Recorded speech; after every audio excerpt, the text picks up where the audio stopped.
पांचों नमाजों की फर्ज रकतों की कुल तादाद बताएं। 17। जी जनाब, 17 फर्ज रकतें हैं। सब नमाजों की सारी सुन्नतों की रकतों की तादाद बताएं। 20। अल्लाह। तमाम नमाजों के नवाफिल की तादाद बताएं। 8। अच्छा जनाब, नमाजे जुमा में कितनी रकतें होती हैं? 14। नमाजे ईद की रकतें कितनी हैं? 2।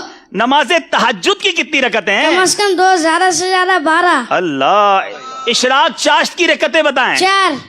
अव्वाबीन के नवाफिल बताएं। कम से कम 2, ज्यादा से ज्यादा 6। अच्छा चलें, थोड़ा सा मुश्किल सवाल करते हैं। नमाजे तरावी में कितनी रकतें हैं? 20। अल्लाह। नमाजे जनाजा में कितनी रकतें? चलो ये बता। नमाज जनाजा में रकात नहीं होती बल्कि 4 तकबीरें होती हैं। जवाब दुरुस्त दे दिया है। अच्छा, नमाज की शराइत कितनी है? 6। नमाज के फराइज कितने हैं? 7। नमाज के वाजिबात कितने हैं? 30। नमाज की सुन्नतें कितनी हैं? 96। जवाब दुरुस्त दे दिया है। याद रखिए कि जिनके रिश्तेदार दुनिया से चले गए हैं वो ये मसला गौर से समाअत कर लें।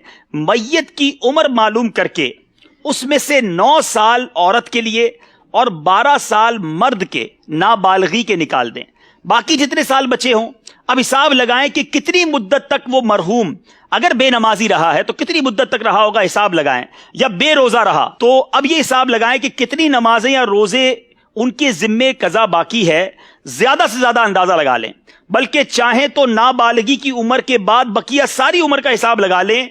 अब फी नमाज एक एक सदकाए फित्र खैरात कीजिए और किसी शरई फकीर को इसका मालिक बना दें। अल्लाह की रहमत से उम्मीद है जो कज़ा का गुनाह है अगर ये अदा कर दिया जाए फिदिया उनकी तरफ से। इसके तफसीली अहकाम है, इसमें और भी बहुत सारे चीजें हैं। अगर इसको मजीद पढ़ना चाहें तो ये नमाज के अहकाम जो किताब है इसमें ये पूरी तफसील मौजूद है। लेकिन अब सवाल बड़े पेचीदा हैं, जरा गौर कीजिएगा, क्या हमें ये मालूमात है कि नहीं। एक नमाज के फिदिये की मिकदार कितनी है? 2 किलो में 80 ग्राम कम गंदुम या आटा या इसकी रकम। अल्लाह अल्लाह। अच्छा, एक दिन की नमाजों के कितने फिदिये होंगे? एक दिन वितर समेत 6 नमाजों के 6 फिदिये। जी याद रहे, एक दिन की अगर आपने फिदिया बनाना है तो 6 नमाजें गिनी जाएंगी, क्योंकि 5 नमाजें और वितर का अलग तो 6 हो गए। ठीक है, चलें ये तो आसान जवाब दिया ना, अब थोड़ा मुश्किल करते हैं। एक महीने की नमाजों के कितने फिदिये होंगे? 180। एक साल की नमाजों का कितना फिदिया बनेगा? 2160। अरे कमाल है भाई, इतनी देर तो कंप्यूटर में भी नहीं लिखते। 2 साल की नमाजों के कितने फिदिये हैं? 4320। 5 साल की नमाजों का फिदिया बताएं। 10,800। जब तो मदनी कंप्यूटर कहा है। 10 साल की नमाजों का फिदिया बताएं। 21,600। अल्लाह अल्लाह। 20 साल की नमाजों का फिदिया बताएं। 45,200।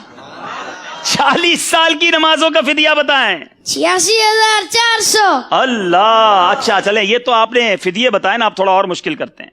अगर एक नमाज का फिदिया 100 रुपए बनता है तो एक दिन की नमाज का फिदिया कितना बनेगा? 600 रुपए। अल्लाह अल्लाह। अच्छा चलें, एक हफ्ते की नमाजों का फिदिया कितना बनेगा? 4200 रुपए। एक महीने की नमाजों का फिदिया कितना बनेगा? 18,000 रुपए। अल्लाह गनी। एक साल की नमाजों का फिदिया कितना बनेगा? 2,19,000। 2 साल की नमाजों का फिदिया? 4,38,000। अल्लाह गनी। 5 साल की नमाजों का फिदिया? 10,95,000। अगर 10 साल की नमाजों का फिदिया अदा करना हो तो? 21,90,000। अल्लाह गनी। 20 साल की नमाजों का फिदिया? 43,80,000। 40 साल की नमाजों का फिदिया? 87,60,000। अल्लाह गनी। 50 साल की नमाजों का फिदिया? 1,09,50,000। जवाब सारे दुरुस्त दे दिए। It's unbelievable. मेरे पीछे इस्लामी भाइयों, शायद कंप्यूटर को, कैलकुलेटर को हिसाब लगाने में देर लगती है। ये मदनी मुन्ना कमाल है। मैंने कई बार इनसे बड़े क्रॉस क्वेश्चन सवालों जवाब के भी किए हैं। आप भी दुआ करें, मैं भी दुआ करता हूँ। शहजादा हुजूर से भी कहेंगे दुआ करें, अल्लाह इन्हें आलिम बाअमल बनाए, इनके माँ बाप की आंखों का नूर बनाए। और इनके वालिद साहब भी यहाँ मौजूद हैं, मुबारकबाद पेश करूंगा। आलिम दीन है, यूसुफ मदनी है, जामिअतुल मदीना के उस्ताद भी, आप भी आगे आए माशाअल्लाह। ये है दावत इस्लामी, ये है तरबियत। अल्लाह हम सबको अपने बच्चों की अच्छी तरबियत करने की तौफीक अता फरमाए। अल्लाह इन्हें मुफ्ती दावत इस्लामी बनाए। मैं शहजादा हुजूर को तकलीफ दूंगा अगर करम फरमाए अपने हाथों से इस मदनी मुन्ने को। माशाअल्लाह जी हुजूर, माशाअल्लाह। इनको भी तोहफा दें, इनके वालिद साहब को भी तोहफा दें, शानदार तरबियत की वजह से। माशाअल्लाह माशाअल्लाह। वालिद साहब की मिल्क कर दें मेरा ख्याल है तहाइफ, क्योंकि नाबालिग हैं भी। माशाअल्लाह माशाअल्लाह। मरहबा मरहबा माशाअल्लाह। मबरूक भाई, जोर से कहेंगे सुभान अल्लाह।